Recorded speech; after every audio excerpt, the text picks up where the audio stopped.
All right, welcome. It's Thursday. It's 2 p.m. here on the East Coast as we are live across many different platforms. Follow us on LinkedIn and YouTube. Like I said, or as we start the show, 2 p.m. Thursdays live here on the East Coast. And of course, it's 11 a.m. live here on the West Coast of sunny San Diego.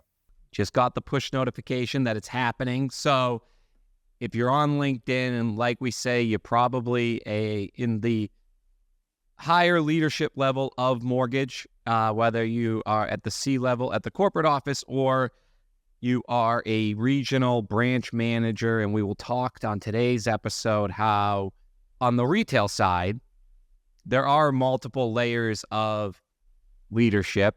And I think it's important to get into, in some ways, there's some rhetoric, like how it can be vilified a little bit, like it's a bad thing. And then I think, as you see in recruiting, it's a good thing in the sense that I hear there's a gap of, we're not just finding loan officers that can do like volume, but we're also looking for, in this area, we're looking for, and we'll get into more of the near future, but like we're looking at the data. We would like to put a branch here, and we really don't want just one loan officer. So we're trying to find somebody, with this disc personality that can motivate and run a branch when we're not around all the time. And I'm finding that to be rarer and rarer. So just saying like, oh, we cut out the middle people, well, then you're cutting out leadership that rallies and motivates people. But we'll get to hear, it's easy for me to tell you what I'm hearing on phone calls. We'll get to hear it straight from the source, from somebody that has worked their way up all those levels and has been at the top and is now at the top of, it's Chuck Iverson, Mason Mac. Welcome, Chuck. Thanks for having me, guys. Looking forward to the conversation.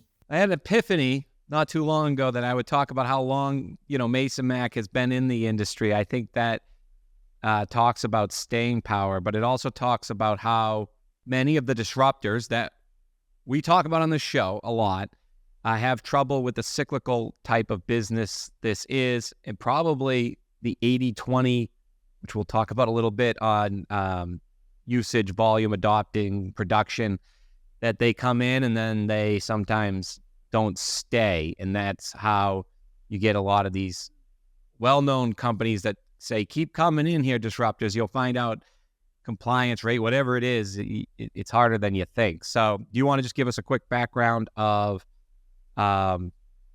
maybe Mason Mac or what attracts you to how they're able to take an old school vintage brand of that everybody trusts and how they're going to handle it in the new age? It's interesting because we have internal discussions on that. Our owner, who is a dear friend and just such an amazing man, really takes pride in our storied history, as he calls it. And I do think in financial services, especially when you get into rocky markets, that stability, financial capacity, starts to mean something to people, right? Especially when you see other companies going, rolling up, all the things that have happened over this mortgage depression or in other more liquidity crisis markets and those things. So there's kind of a flight to quality, so to speak. I will also then counter that with saying that Sears pioneered the mail order delivery. Kmart was one of the first great, low cost stores, but none of us are pining to go back to those stores. We don't worry that Kmart was around before Target or Sears was around before Amazon. So, at the end of the day, I don't think a consumer really cares per se. Obviously they want to know that you can deliver. And if we're talking about an originator, they want to know that what the strategy of the company is now. And, great originators are great business people and they're savvy and they want real talk and real answers. Right. And so, that's really, this word transparency just means forthright, respectful, not a bunch of fluff. And so, back to kind of the brand thing, it is really cool. the actual Mason McDuffie, franchise was a real estate developers here in the Bay Area. And I just was out for a walk and I saw this plaque in this neighborhood, and it's a famous historical neighborhood in Berkeley that they were the developers on. And so that was great. And then they started a mortgage division, and then it's been sold a couple times and restarted and all those things. But, greatest storied brand. I just ran into a friend, Craig Davis, who runs a coaching firm, and his dad was the CEO of Mason McDuffie Commercial, crazy small world story. So it's kind of cool to see that. Another friend of mine who's an originator here, top originator for another company, showed me a pre-approval letter from the founder of the mortgage division from 1967 that he kept from his mom and dad when they bought their first house. So, that's all cool stuff. But at the end of the day, I'm not engineering this company to rest on our laurels. I'm engineering this company for today, but more importantly, 24, 36, I don't know how much farther than 36 months out we can see, but that's really what I think people care about, what consumers are going to care about. What should loan officers, and I agree with what you're saying, and I think customers want speed, but I don't think we as an industry have that answer yet on what that speed means. We all went to the light bulb like bugs, that it was like point of sale and instant approval, but that, I don't know if that's exactly what the final answer will be. I do think it's still going to be a big loan officer industry, and obviously people are betting on loan officers. How do you see the role of a loan officer has changed over just the last 24 months, Chuck? Has it at all, or has specifically with, or we could say 48 months, but Slack groups and easier to chat on Facebook groups, it's just their ability to communicate among each other, has that given them more of a free agent type feel, like a sports analogy?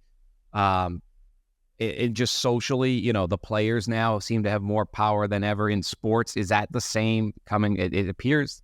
I don't think so. I mean, in terms of loan officer communities out there, I don't know as much about that. I'm not on Facebook, so I couldn't tell you that. I'm on MBS Dashboard, and so you see some chats there and some sharing and things like that. And I also think that the movement to broker and the voice that and identity that was given to brokers has created other kind of user groups in that fashion, and I think that's healthy for the industry. So I it's out there. I think the better companies also inspire, a collegial, professional, how do we raise the bar on each other type of a mentality, and it's very easy, to go down the other way. You don't want a negative spiral. You want a positive spiral while still being real and dealing with the challenges and adversity. The role itself, in my viewpoint, has not changed dramatically, but I think it's been revealed through this marketplace, that anything less than a full out effort to really have a broad set of referral partners has hurt you if you weren't able to do that. And that's easier said than done. So I'm not judging out there, but it takes a lot. There's been a realtor attrition in the realtor base. And then at the same time, I think there's a growing need for self-generation, I'll call it. I think social media and creating your own kind of brand, so to speak, is part of that. But I only think that's I'll say it's a necessity, but it doesn't get you anywhere without the real disciplines of, maintaining your databases, reaching out into your databases, being active in your communities, generating referral sources and really keeping them up. And then underlying it all, you have to have a platform of personal excellence. And I was just talking to this really impressive younger originator, younger than me because I'm old, and he said his mentor taught him, there's just these simple paradigms, always call your referral sources and your customers before they call you. I mean, it's a simple thing, but that's proactive communications, is problem solving, all those different things. So that's the fundamentals on the whole thing. And, the speed equation, people don't move in a day, meaning their houses, and there's certain inspections and appraisals and stuff. So we do have a framework that allows for the process to take a while, but what people want is ease and certainty, and they want peace of mind through the process, right? And I think, I was just talking with Stratmore yesterday on their customer. Let me get my camera here. Customer surveys, and it's revealing, because there are like 7 kind of key disciplines that they measure and get consumer feedback on. And it's kind of like, did they tell me what was needed up front? Were they proactive in the communications? It's the same blocking and tackling that, really take your NPS score way up, to use a fancy term. But in other words, are you going to get referrals or not out of this? And you've got to be, as NPS science says, you got to be at the very top to actually get referrals. It's like, hey, yeah, Mike was great. That's not a, I'm going to, like, that dude just rocked it. I've got to tell everybody I know about it. Right. And so all those disciplines there, and the companies have to support that. We have to give the technology and tools for database management and a coaching environment and everything. But at the end of the day, it's really up to the originator to create all of that. And it's not for everybody, because you're chief cook and bottle washer in a lot of these things. Right. And so that's why that's your market value. And that's why you make the big bucks, assuming you're closing loans.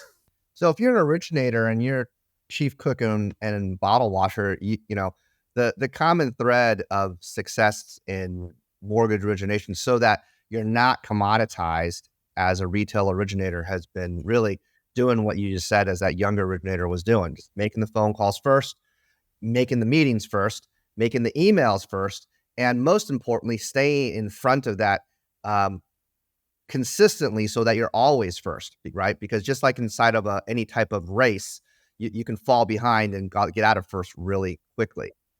That seems to be the common thread amongst originators. And I want to ask you a question specifically regarding Mason McDuffie, because I think what's different about actual independent mortgage companies versus the originator has been, in the various interviews that we've had over the course of the last 2 seasons, is that the leaders have been able to define what is their lane of business. Whether it's, hey, we're going to specialize in the gubby business. Everybody's going to look for the purchases, but there's just too few and far between. So for Mason McDuffie, what do you think is your lane of business to the originator? So that, because every mortgage company is different in their culture. So what makes what is the definition of the Mason Mac culture, so that we can make this defined for maybe the originator? Because this is not even an exaggeration, I've talked to about 7 originators personally in the last 3 days, from a broad range of various retail companies. And there's a lot of discontent. There isn't any brand loyalty or company loyalty, and none of them are Mason Mac, FYI, for context. So what do you think is the brand that you're representing at Mason Mac that allows you to stay in your lane? Yeah, I think that's, it's a question that we wrestle with all the time, because probably like me, everyone's read like marketing books, like create your unique selling proposition, right? It's like, oh, that sounds good.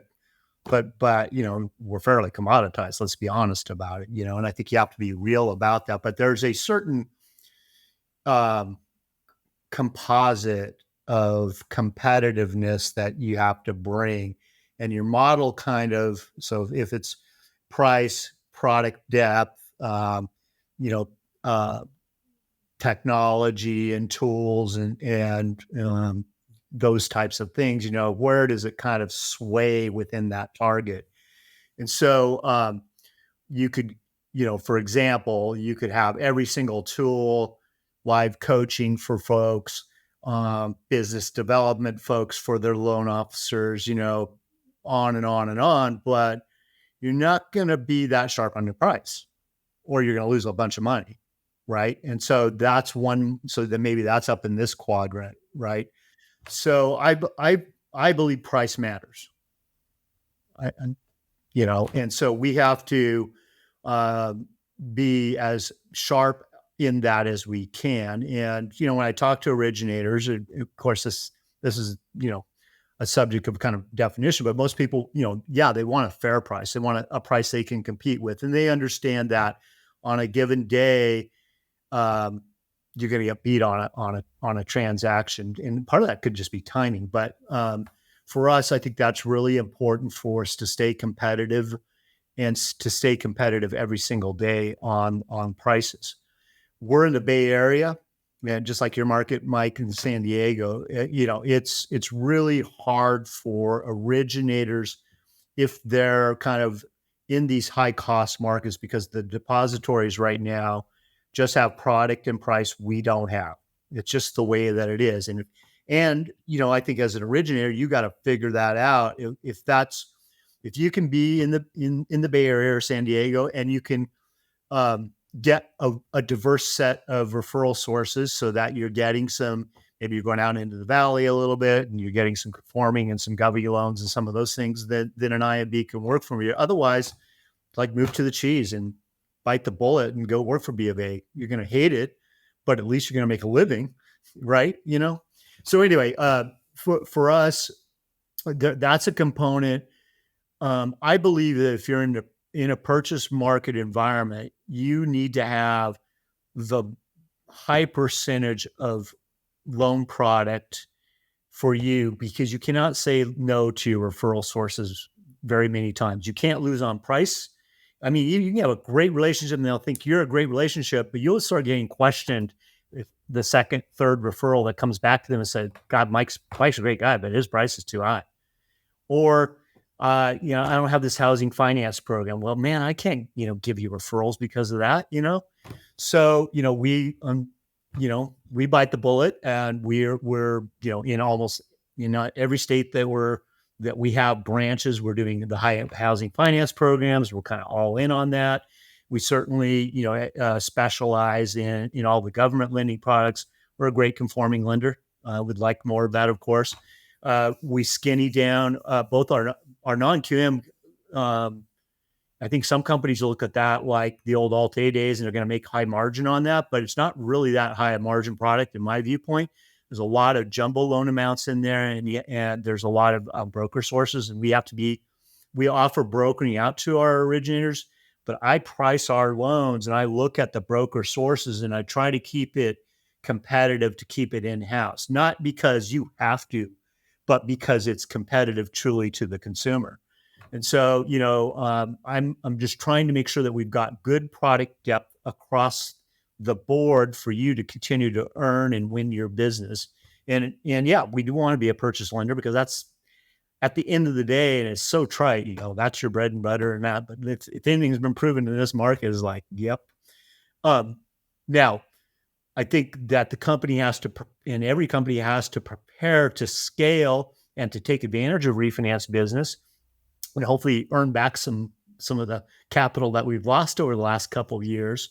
But we never want to kind of take the eye off that, and we want to maybe use our technology and speed on that stuff. So those are some of the initiatives that we're looking at for there. And then, lastly, I'd just say that I'm working to transform the technology as much as possible to be a self-serve for originators. So, that's scalability. So, we're launching, and other companies have done this, our instant response co-pilot system, which is, essentially a chat bot, but trained on all guidelines, all of our investor guidelines, all our knowledge base, and all of those things. Looking at pricing technology that has AI co-pilots in it as well, that can even bounce product and price together, because retail model, you kind of have, underwriting and secondary separate, but those things in the loan officer's world are together, right? And so like a wholesale AE would do all that support for a broker. So can we find some technology that'll give those first level responses for that? So we're working on those things. even some, other manufacturing, maybe even some offshoring and stuff, so that we're ready and scalable as we grow the organization, and we can keep our service and speed times there. Because where the speed does matter is to our originators. Like, when we have to move a day out on underwriting, it's like a big deal, right? They're counting on that, so we have to do that. Now, kind of backing up, and if I go too far into this question, let me know. I also see companies that are really trying to extend out their product into, cash offer and be very innovative. And I appreciate that. I haven't chosen to go that way because I want to really try to, again, be brilliant on the basics and keep the blocking and tackling. We need product choice, but we need to be competitive, and then we need to execute operationally on that. Well, let me just connect two dots there, and then you can ask the question, Mike. This is more of a comment. I think, Chuck, what you said on NPS scores, which are net promoter scores, a very interesting part of it is the 9 and the 10 count. And I think it's anything less than 5 or below count. So 6, 7, and 8. And the way you ask it, actually, I did a lot of this at Easy Mortgage Apps. We had it. And the format to ask it's actually horrible UI. So in the middle of everything, you're required, if you're going to do a net promoter, to have those boxes that you see 1 through 10. If people, can you change it? It's like, not really, that's it, or it doesn't count. Not that people were submitting ours to JD Power, but I just find it on your comment about 3 referral sources in that same context for pricing. It's not even them saying, oh, your pricing's too high or too low, I should say.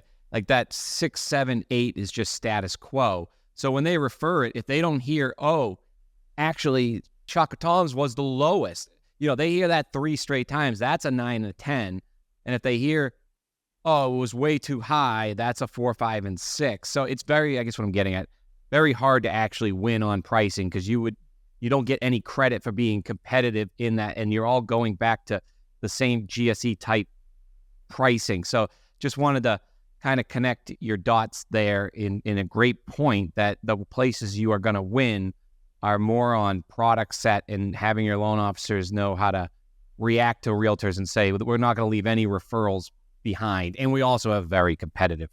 Yeah, I think the referral flywheel is based on quality. We'll say that, right? So I get a referral.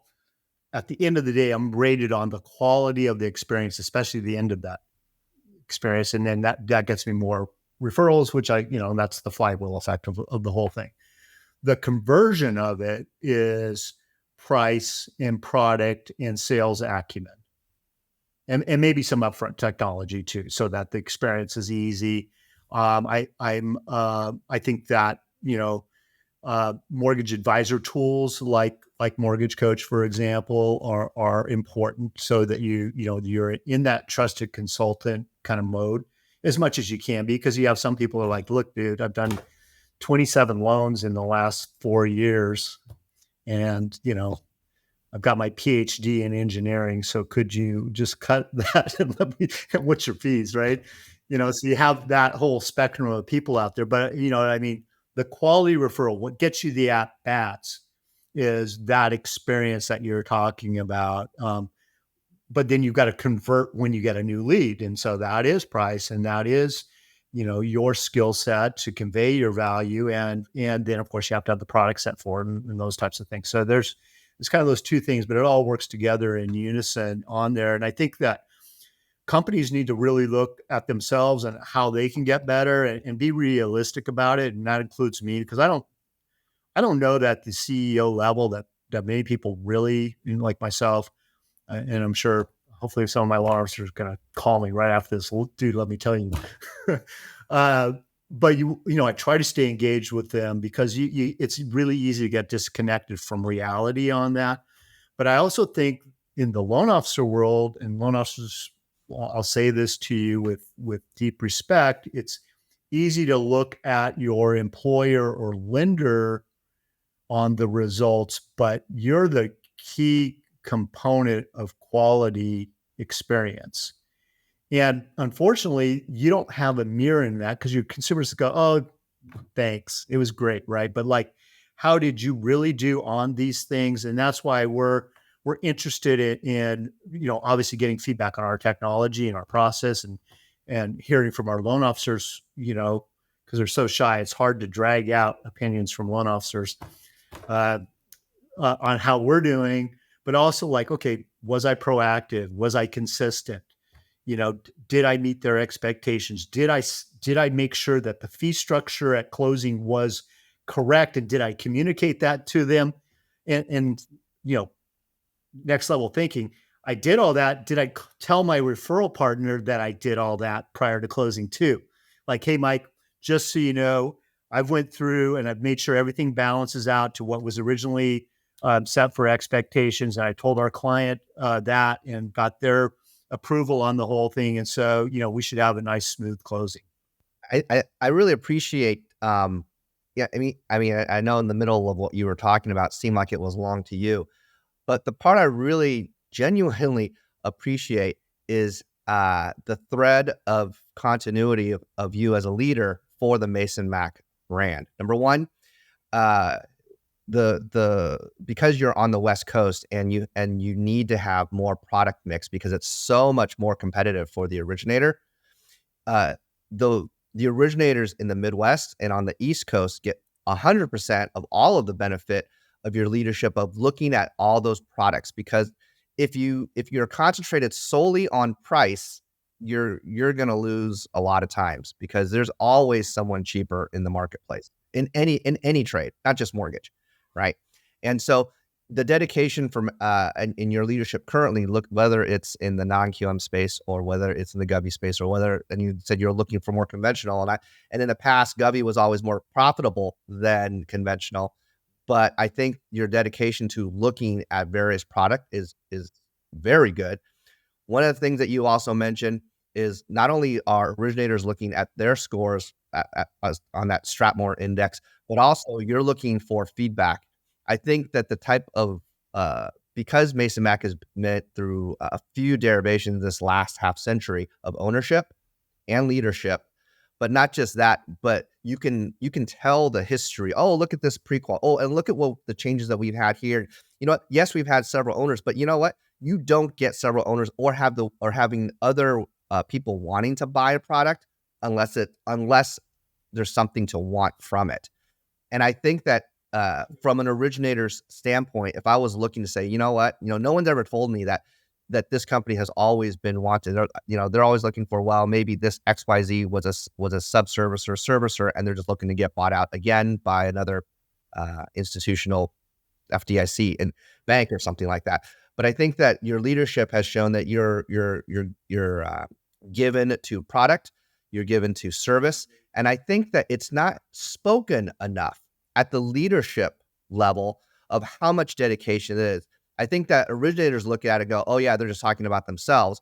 And I think that there's not enough reframing of flipping the script at the leadership level to say, look, this is not about us. We're doing this not just for you, we're also doing this for the consumer. If you're also able to flip the script at the same time, then you know what? You're going to bring more value when you do make those first phone calls. You're going to bring more value when you do make those first emails and those introductions, those meetings.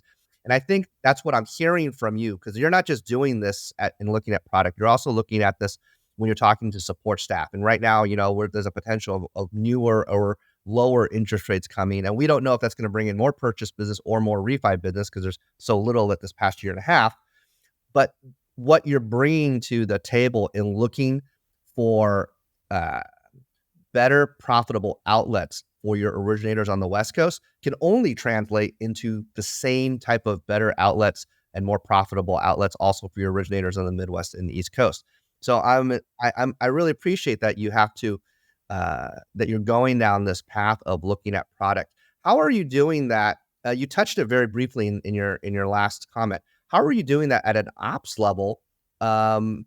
Because there's been a lot of attrition. Greg Schur put out in a LinkedIn post earlier this week that he just put something out on LinkedIn. Instead of hiring a recruiter, it cost him, like, instead of paying thousands of dollars, it was like $200.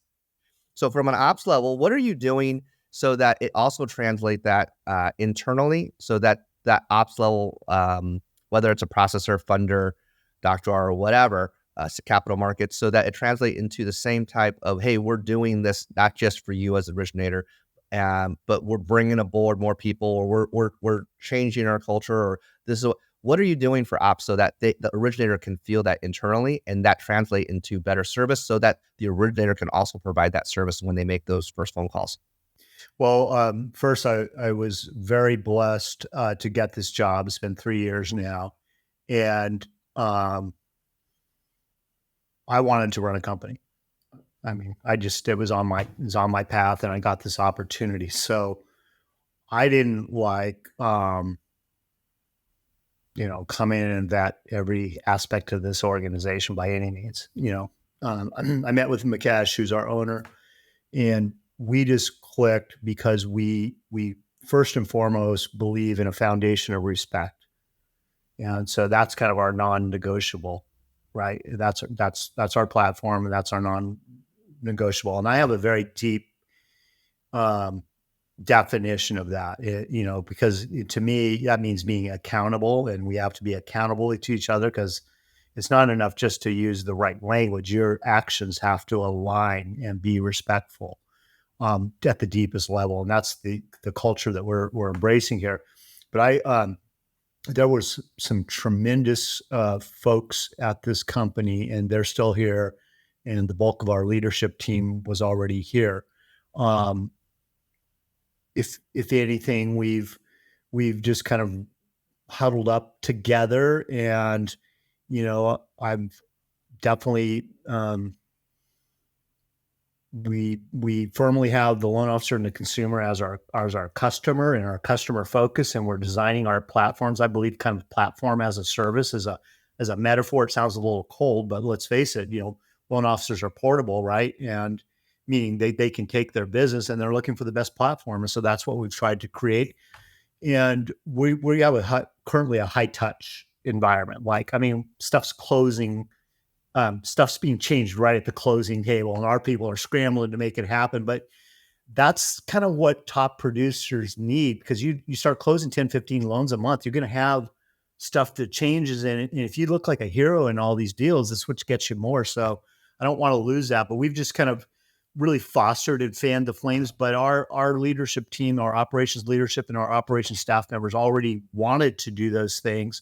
And we're doing those things, but I think we've just kind of fine-tuned that and evangelized it a little bit, and got out of people's ways too, because there's this other way of this industry works, where it's kind of like, it's okay, you have errors, an error happened on a loan, and we're going to make sure that never happens again. So we're going to put 47 checklists on it, going to give somebody a talking to, and then, we're going to be fearful, and the originators feel that, right?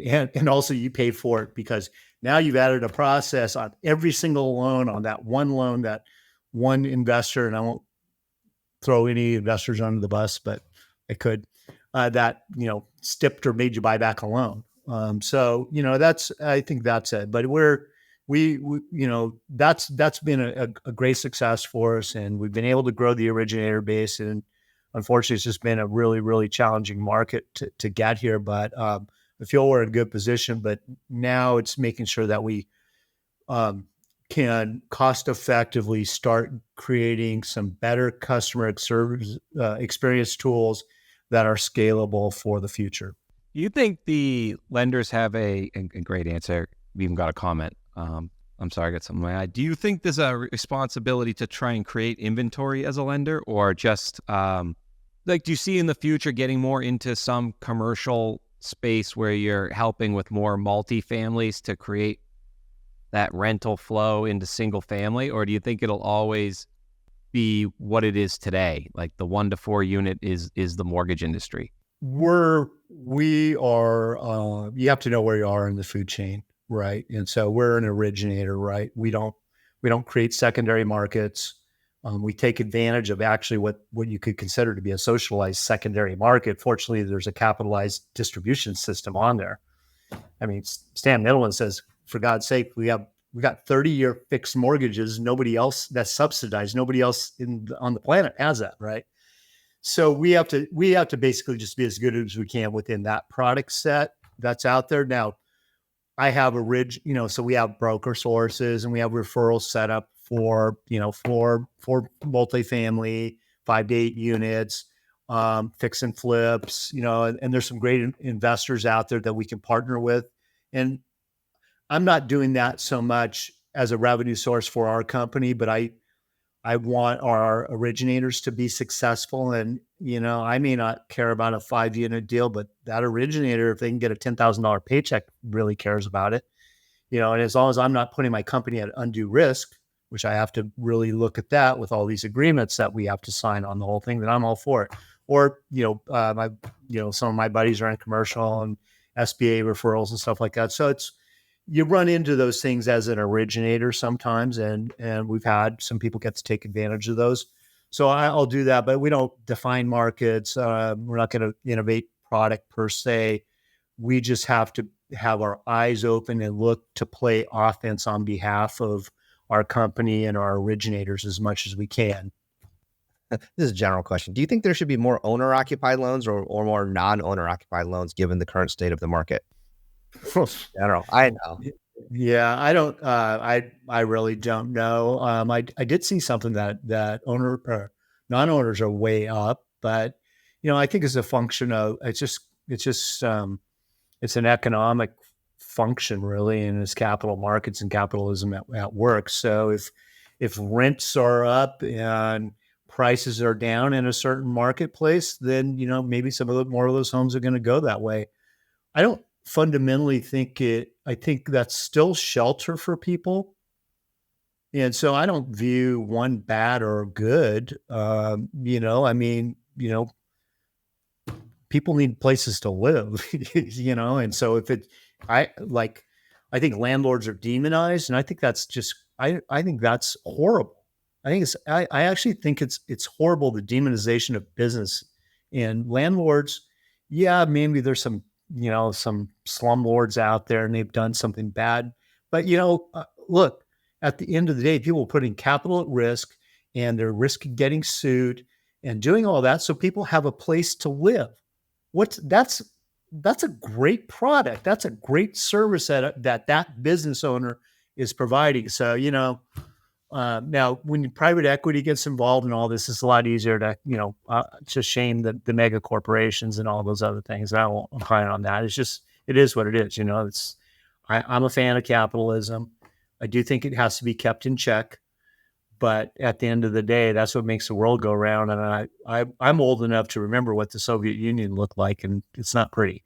To add to that too, great stat is 50% of all towns, cities, municipalities function off of real estate tax. So landlords are still paying that, and that pays for streets, schools, clean water, right? And important, you want, great book, Eddie Perez suggests to me, Skin in the Game, but that really should be if you have a landlord that has skin in the game, it's a totally win-win scenario. Like you said, if it's a private equity and there's 1,000 different owners of the house and nobody actually knows it except the stock ticker symbol, I think that's when the toilet not working for a family of 5, right? But if you're the landlord, you're aware of it. You should fix it, but you're aware of it. I would think that the institutional investors, though, then they've got professional property management and all those other things that are there. So I don't know. I probably would be much wealthier if I would have started acquiring real estate when I became a loan officer, but I just never had the desire. But I've got friends that weren't even in this business and they just started in blue collar jobs right out of high school, but they started acquiring single families and they have done incredibly well for themselves, but they worked their ass off for it. Excuse my French. They were fixing toilets in the middle of the night and they were doing it's not a sexy job. No. And the risk is the highest it's ever been here in this state. Like you can get the wrong renter that watched a couple TikTok videos and knows how to stay for. So you need capital, like to be able to survive and kind of go through it. Just like in this, right now in this turn, I feel like it will be one of the greater market shifts looking back. And definitely in real estate, they're saying. So if something happens with this NAR, it'll be the greatest shift of whatever you want to call the middle class, people closing 6 to 7 a year, those top agents are really going to get a lot of that displaced activity. And I think in mortgage, and maybe this is where the larger IMB and the loan officer will figure it out over the next couple of years and work closer together. And I count Mason Mac larger IMB. I just meant versus like broker, small solopreneur, is that that referral flywheel you talked about. You see that there is some social aspect to it locally where, and there will be a little bit of a market share where these good producers that went out and spent money and have monthly obligations and just don't have the money to bring 12 real estate agents and out to, or sponsor that golf tournament that they always sponsored, right? And make sure they're everywhere like the ones we see. And that requires forward budget, because you probably lose money, then close a couple, then you know. And so I think that's where loan officers need to have a strategy with the parent company on local brand. And are they going to stay out there and be seen, or are they cutting down to one lunch a week? Because that's not something that attracts people, especially in this market. People want to be part of the in crowd. You don't have to spend a bunch of money on all that, though. I don't think. I think you just have to hustle, and you have to be strategic, and you have to know your stuff inside out, and just stay active, and you get rewarded for those things. I do see that, somewhat in maybe smaller communities, you can get kind of your brand out there, where if you're in a metro, it's a little tougher, but you can, in today's world, you can take advantage of some things. Like, there's a guy named Kevin Kniebel, and I mean, he great human and guy. And he's like, this is the best time ever to be in sales. You have more information about your prospects at your fingertips. Like, I'm a Chico State alumni. I could get on LinkedIn, type in realtor, Chico State, and come up with probably 100 prospects. I could zoom it down into my geo, even though you don't have to, and this is the other thing, you don't have to only work your own geo anymore as an originator. I mean, it's not, I had to get, I didn't have my license, and I had to get it licensed like this. And now I've got it in a bunch of states. It's not that hard. It doesn't cost that much money. And so you can, virtually start, connecting with people outside your area too. So, I think that you just have to really, really be out there, but it's not easy to reinvent yourself, and also to have all the disciplines and fire that you had, 20 years ago in the business. But that's what's required for you to kind of rebuild. And I do think we have to be aware of the shifting, trends for referrals and what's happening with our real estate partners. I don't think that's going away, but some consolidation there and some things. So you have to really work on growing your own brand, I think, or your own community and referral sources, and feed that back to your agents as well. And again, that's another flywheel. If you're very good at some self-gen and you partner with your best agents on that, and they know that, then you guys kind of got a trust there. That's a flywheel of sorts as well too. And then there's, I think you can be leveraging, we're partners with HomeBot, great product that, what used to be their pro features is now standard, which is at the heart of a relationship between you and your referral source. And you can really help them farm, and you can, do some things. So there's a million ways to play offense in this business. But it's a long-term sales cycle. Yeah. I remember when I first came in the business, it was like, okay, get 3 1003s a day and sometimes you need to talk to 20 people. Sometimes you need to talk to 100 people just to get 3 1003s. I think that's something that, key performance metric of getting 1003s and talking to people, it's not a lost art, but I don't think it's talked enough from leadership down to the originator level. Yeah. Are people picking up cell phones, or do they all have RoboBlock on now? Like, is that even physical? Like when I originated too. But I think there's an activity thing there. And we have I guess he's our number one producer right now. But he was associated with some other colleagues that were all top producers, and they had their sales meetings. They didn't talk about fundings at all. It was like, how many, new appointments did you get? So it's the front end. And Amazon runs, I'm hugely studying Amazon. I'm completely like enamored with their leadership principles and how they built that thing. It's the most amazing story from a business perspective, I think, ever. But it's all, they're measuring front end metrics, knowing that the output will come. Now you have to measure your output too, because there's conversion and there's a science around all that. But that front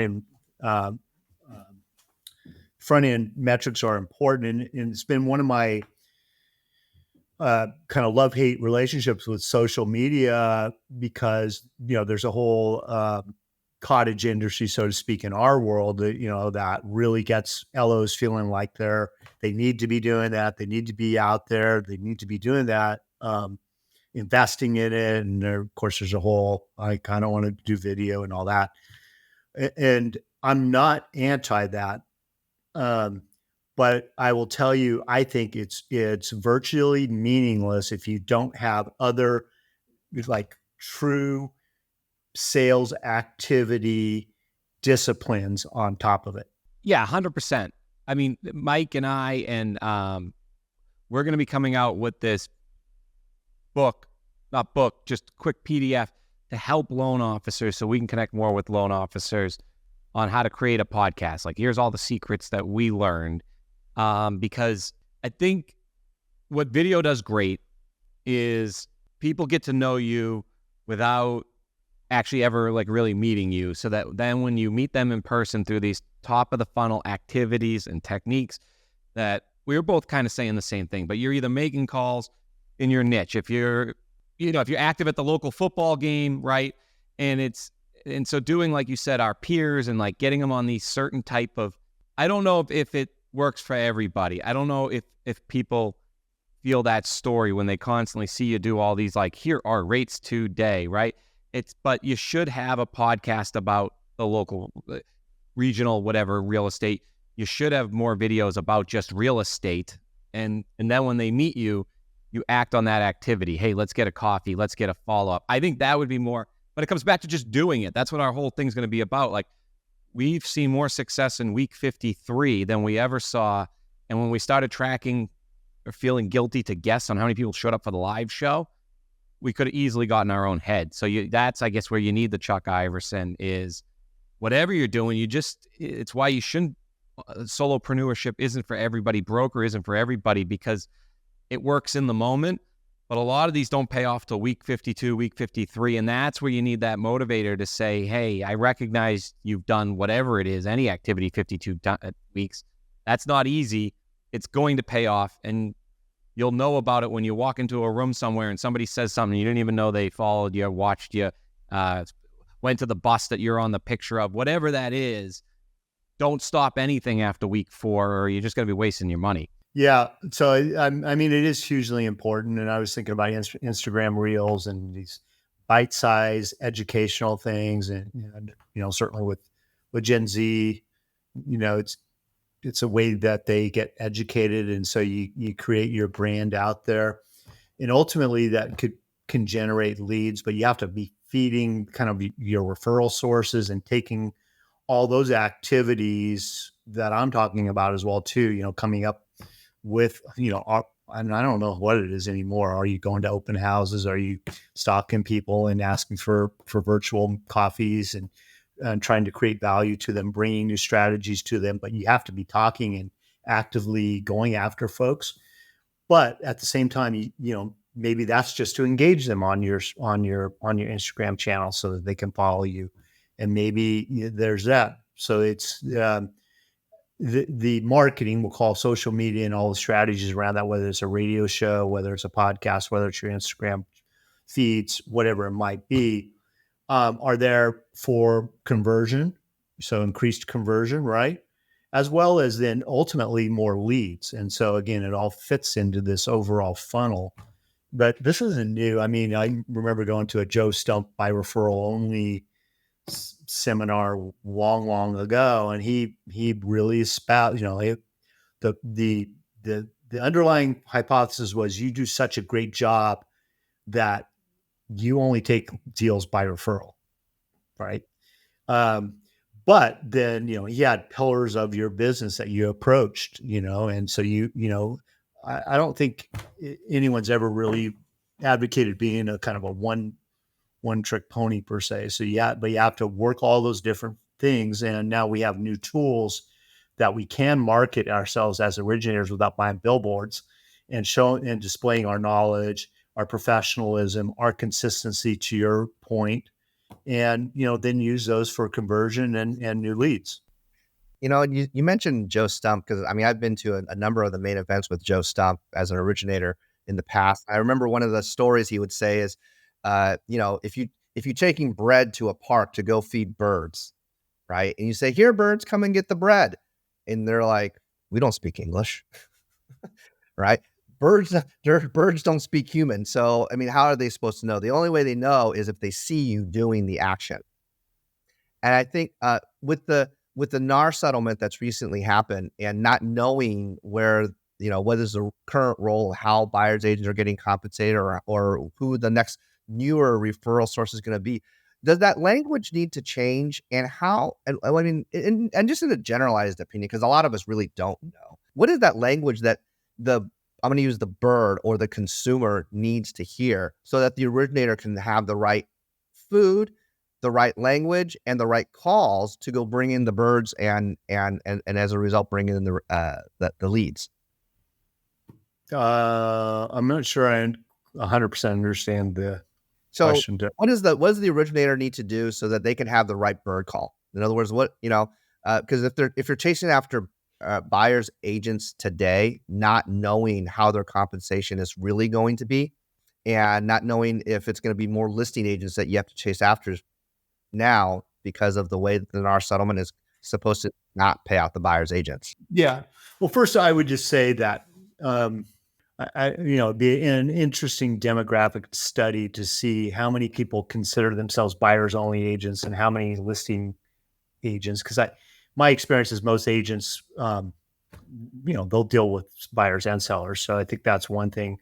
I would think that the first thing is master your craft and understand how you as an originator can serve all the varieties of buyer agent commissions that can occur, and that you can also maybe study the craft of being a real estate agent, attend some of the webinars that are out there that people are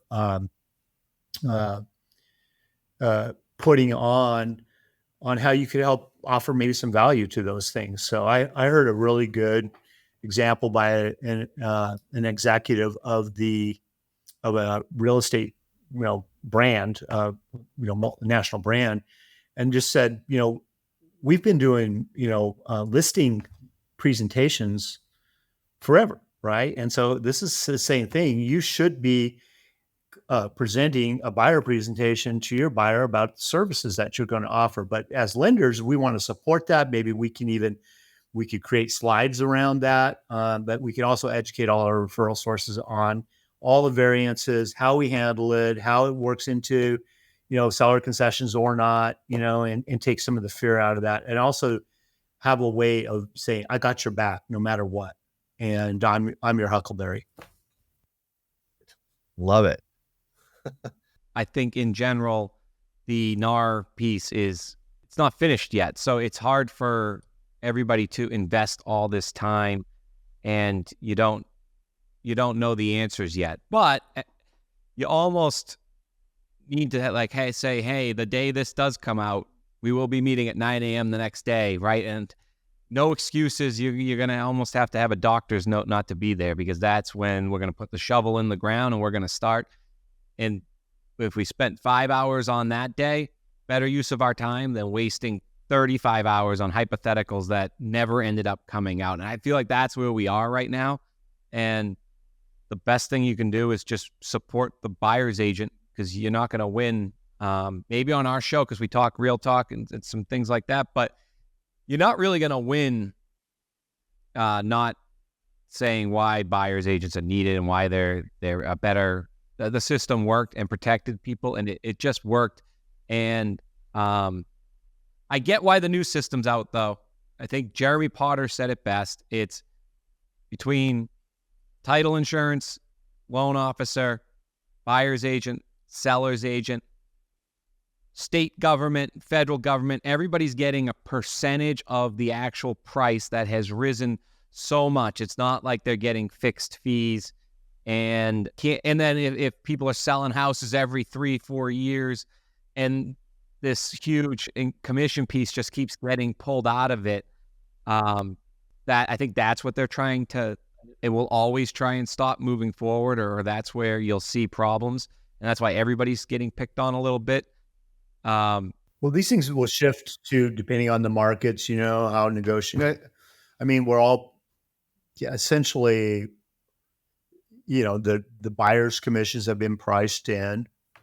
I don't think many people are going to list their house and say, we won't pay a buyer's commission.